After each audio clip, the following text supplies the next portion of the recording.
وبركاته. إن الحمد لله الصلاة والسلام على سيد الرسل وخاتم الأنبياء والمرسلين، أما بعد فأعوذ بالله من الشيطان الرجيم. بسم الله الرحمن الرحيم. والذي جاء بالصدق وصدق به أولئك هم المتقون. صدق الله العظيم. إن الله وملائكته يصلون على النبي يا أيها الذين آمنوا صلوا عليه وسلموا تسليما. اللهم صل على محمد وعلى آل محمد كما صليت على إبراهيم وعلى آل إبراهيم إنك حميد مجيد. اللهم بارك على محمد وعلى آل محمد كما باركت على إبراهيم وعلى آل إبراهيم إنك حميد مجيد. صدیق یارو یاور محبوب کردگار، صدیق ہی سے رسم محبت ہے استوار. صدیق جب تلک اس دل میں نہ آئیں گے، اس دل میں نہ آئیں گے نبوت کے تاجدار. انتہائی قابل عزت و تکریم میرے بزرگوں اور دوستوں، نوجوان دوستوں، صاحب و ساتھیوں، آپ حضرات کے سامنے اللہ رب العزت کی لاریب کتاب ہدایت، کتاب مقدس میں سے 24واں سپارہ ایک آیت کریمہ کی تلاوت کی ہے. اللہ رب العزت کی بارگاہ میں دعا ہے کہ اللہ تبارک و تعالی مجھے ان آیات بینہ، اس آیت کریمہ کی روشنی میں حق اور سچ بیان کرنے کی توفیق نصیب فرمائے اور پھر ہم سب کو اس پر عمل کرنا آسان فرمائے. آج 22 جمادی الثانی ہے اور یہ وہ تاریخ ہے جس تاریخ میں حضور علیہ السلام کے خلیفہ اول اور یار غار رسول جناب حضرت ابوبکر صدیق رضی اللہ تعالیٰ عنہ کا یوم وفات ہے. اسی مناسبت سے آپ حضرات کے سامنے پچھلے 2 جمعوں سے گفتگو جاری ہے اور آج بھی اسی سلسلے کو آگے بڑھاتے ہوئے جناب سیدنا صدیق اکبر رضی اللہ تعالیٰ عنہ کی جو کوالٹیز ہیں ان پہ گفتگو کرنے کا ارادہ ہے انشاءاللہ تعالی. حضرت ابوبکر صدیق رضی اللہ تعالیٰ عنہ کی شخصیت باکمال شخصیت، اور اللہ رب العزت نے آپ کو بہت ساری خصوصی کوالٹیز سے نوازا، اور علماء نے ان تمام کوالٹیز میں 8 ایسی ایکسکلوسیو کوالٹیز لکھی ہیں جن کو میں آپ حضرات کے سامنے ابھی شیئر کرتا ہوں. جتنی قربت اور جتنی محبت کا زاویہ نبی علیہ السلام کا حضرت ابوبکر صدیق رضی اللہ تعالیٰ عنہ سے ہے، کسی اور کے حصے میں اس درجے کا نہیں آیا. اور آپ کی جو شخصیت ہے وہ ملٹی ڈائمینشنل کوالٹیز کی حامل ہے. کیا کیا کوالٹیز ہیں وہ 8 آپ کے اندر. سیدنا ابوبکر صدیق رضی اللہ تعالیٰ عنہ وہ عظیم ہستی ہیں کہ اللہ رب العزت نے آپ کا نام صدیق رکھا. آپ کی کنیت ابو بکر ہے، آپ کا اوریجنل نیم جو ہے وہ عبداللہ ہے، اور آپ کا جو لقب ہے وہ صدیق ہے.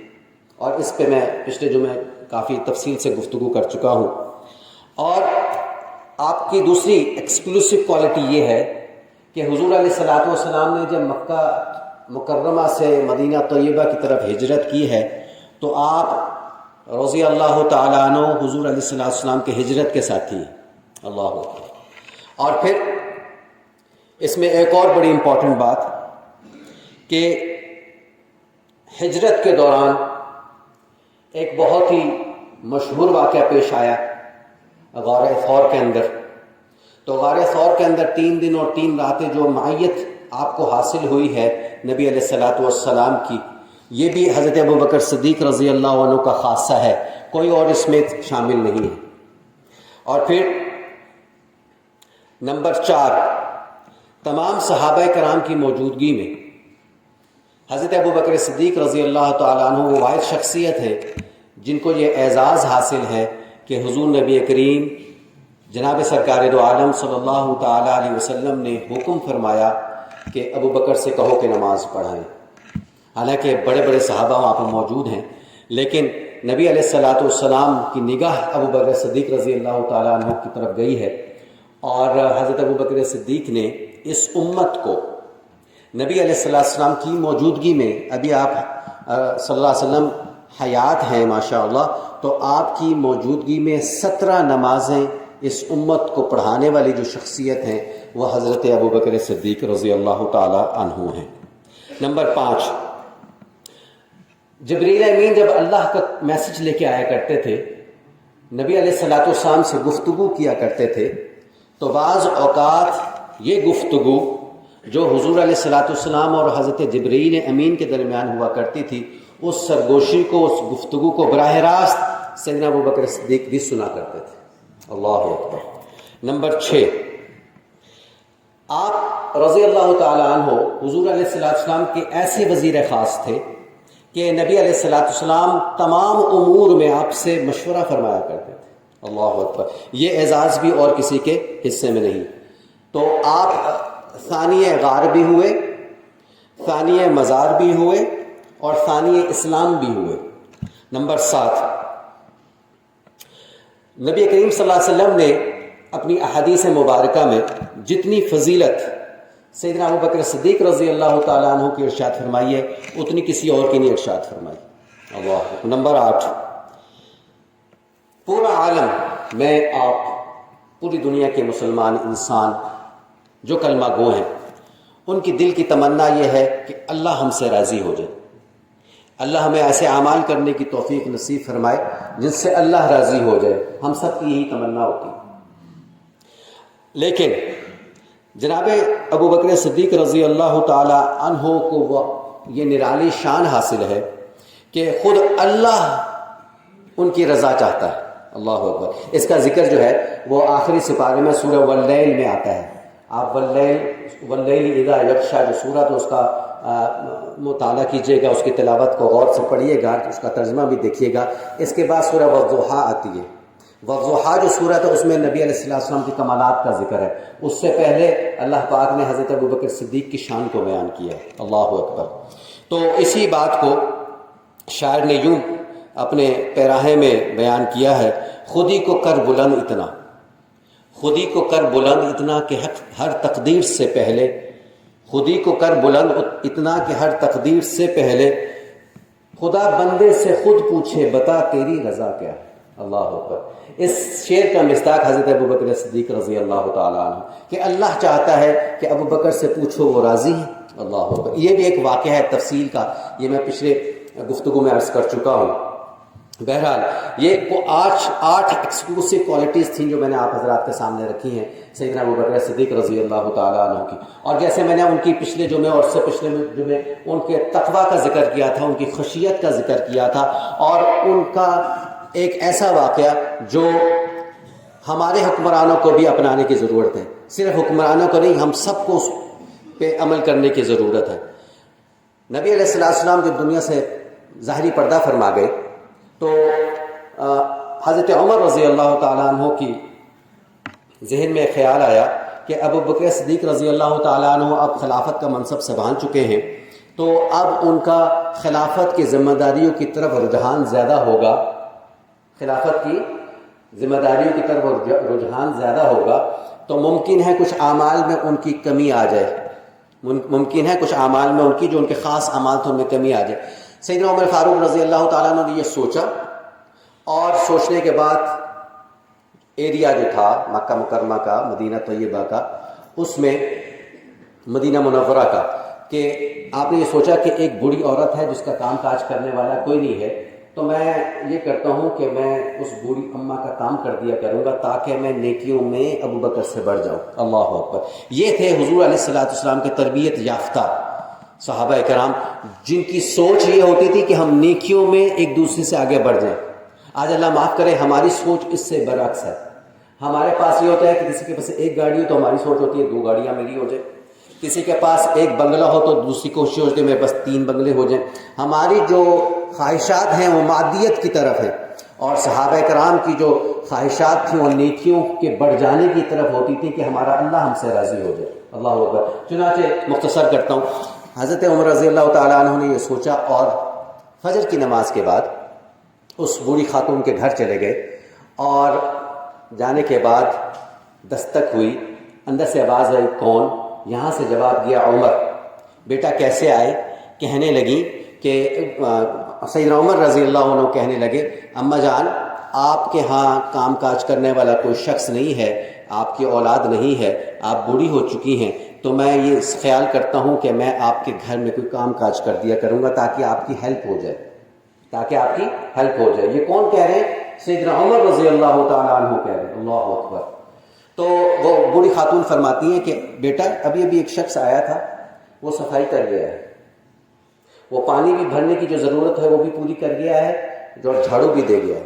سیدنا عمر رضی اللہ تعالیٰ عنہ نے یہ سن کر تھوڑا کوئی زیادہ اس بات کو محسوس نہیں کیا، چلے گئے۔ اگلے دن آپ فجر کی نماز سے پہلے آئے، پھر اس خاتون کے گھر گئے، بوڑھی اماں کے، سوال جواب ہوئے، جواب آیا کہ ابھی ایک شخص آیا تھا، پانی بھی بھر گیا ہے اور جھاڑو بھی دے گیا۔ اب جب یہ بات ہوئی دوسرے دن کی تو پھر حضرت عمر رضی اللہ تعالیٰ عنہ تھوڑے سے ہلے، انہوں نے کہا کہ یہ کون شخص ہے جو مجھ سے بھی پہلے آ گیا؟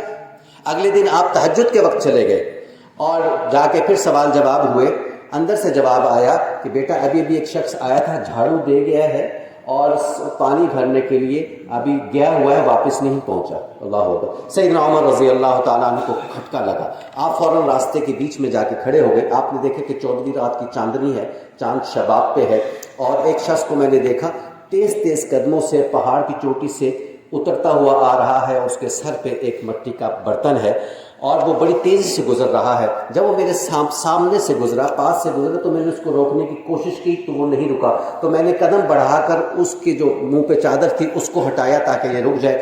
تو جیسے ہی میں نے چادر کو ہٹایا تو میرے پاؤں کے نیچے سے زمین نکل گئی کہ وہ اس وقت کا خلیفہ بلا فاصل حضرت ابوبکر صدیق تھے، جو دن کو خلافت کی ذمہ داریاں نبھایا کرتے تھے اور رات کو بیواؤں کے پانی بھرا کرتے تھے۔ اللہ اکبر۔ یہ ہے ابوبکر صدیق رضی اللہ تعالیٰ عنہ کی شخصیت۔ اللہ اکبر۔ اللہ تعالیٰ سے دعا ہے کہ اللہ تعالیٰ ہمیں اس طرح کی نیکیاں کرنے کی بھی توفیق نصیب فرمائے کہ جس کا اللہ اور اس بندے کے علاوہ کسی کو پتہ نہ ہو۔ آج ہم کوئی نیکی کا کام کرنا ہو، جب تک ہمیں آٹے کے تھیلے دینے ہوں، ہمیں گھی کے ڈبے دینے ہوں، تو جب تک ہمارے سامنے کوئی کیمرہ نہ آئے تو ہم دیتے نہیں ہیں۔ تو یہ اس کو بھی سوچنے کی ضرورت ہے کہ ہم نیکی کریں تو اس انداز میں کریں کہ رب کو پسند آ جائے، اس انداز میں کریں کہ رب کو پسند آ جائے۔ ایک شاعر ہیں، انہوں نے بڑی پیاری انداز میں حضرت ابوبکر صدیق کی شان میں ایک منقبت کو بیان کیا ہے، وہ آپ کے سامنے رکھتا ہوں، اس کے بعد پھر ہم بات کو ختم کرتے ہیں۔ وہ پہلا مددگار، پہلا صحابی، وہ پہلا مددگار، پہلا صحابی، نبی نے جسے ہر قدم پہ دعا دی۔ وہ پہلا مددگار، پہلا صحابی، نبی نے جسے ہر قدم پہ دعا دی۔ وہ افضل البشر بعد از انبیاء، وہ افضل البشر بعد از انبیاء ہے، وہ جانے صداقت، وہ جانے وفا ہے۔ فرشتے بھی اسی کی اداؤں پہ عاشق، اسی کی نمازوں دعاؤں پہ عاشق۔ نبیوں سے کم تر، اماموں سے اعلیٰ، نبیوں سے کم تر، اماموں سے اعلیٰ، محمد صلی اللہ علیہ وسلم کی ہر دم وفا کرنے والا، محمد سے ہر دم وفا کرنے والا، بشر کی شرافت کا معیار ٹھہرا، صداقت کا وہ اونچا مینار ٹھہرا۔ وہ چلتا ہوا ایک باب حرم تھا، وہ چلتا ہوا ایک باب حرم تھا، وہ سارے کے سارا تھا قرآن جیسا۔ آپ کی کوالٹیز قرآن کے اندر ہے، وہ سارے کا سارا تھا قرآن جیسا، خدا کے تھا ایک فرمان جیسا، خدا اس پہ راضی ہوا وہ خدا پر، کہے قدسی آمی اس کی دعا پر۔ وہ ثانی اثنین کا ہے مخاطب، وہ ثانی اثنین کا ہے مخاطب، اسی کے لیے ہیں بڑے سب مراتب۔ جھکاتا تھا نظر عمر اس کے آگے رضی اللہ عنہ، کھڑا ہو کر شام و سحر اس کے آگے، کوئی امتی اس سے بہتر نہیں ہے، کوئی امتی اس سے بہتر نہیں ہے، کوئی امتی اس کا ہمسر نہیں ہے۔ اللہ اکبر۔ یہ حضرت ابوبکر صدیق رضی اللہ تعالیٰ عنہ کی شان میں شاعر نے منقبت پڑھی ہے۔ اللہ رب العزت سے دعا ہے کہ اللہ رب العزت ہمیں حضرت ابوبکر صدیق جیسی تقویٰ بھی نصیب فرمائے۔ اور میں ایک اور بات کہتا ہوں کہ حضور علیہ الصلوۃ والسلام صداقت کی مہر منیر ہیں، اور یہ عکس دیکھنا ہو تو ابوبکر صدیق میں نظر آتا ہے۔ حضور علیہ الصلوۃ والسلام عدالت کی مہر منیر ہیں، اور یہ عکس دیکھنا ہو تو حضرت عمر میں نظر آتا ہے۔ حضور علیہ الصلوۃ والسلام حیا کی مہر منیر ہیں، اور یہ عکس دیکھنا ہو تو حضرت عثمان میں نظر آتا ہے۔ اور حضور علیہ الصلوۃ والسلام شجاعت کی مہر منیر ہیں، یہ عکس دیکھنا ہو تو حضرت علی رضی اللہ تعالیٰ عنہ میں نظر آتا ہے۔ اللہ تعالیٰ ہمیں تمام صحابہ کرام کی عظمت کو بیان کرنے کی اور اس پر عمل، ان کی تعلیمات پر عمل کرنے کی توفیق نصیب فرمائے۔ آج 22 جمادی الثانی تھی، اسی حوالے سے آپ حضرات کے سامنے میں نے حضرت ابوبکر صدیق کی شان کی کچھ باتیں عرض کی ہیں۔ اللہ تعالیٰ ہماری اس بات کرنے کو قبول فرمائے۔ وآخر دعوانا الحمدللہ۔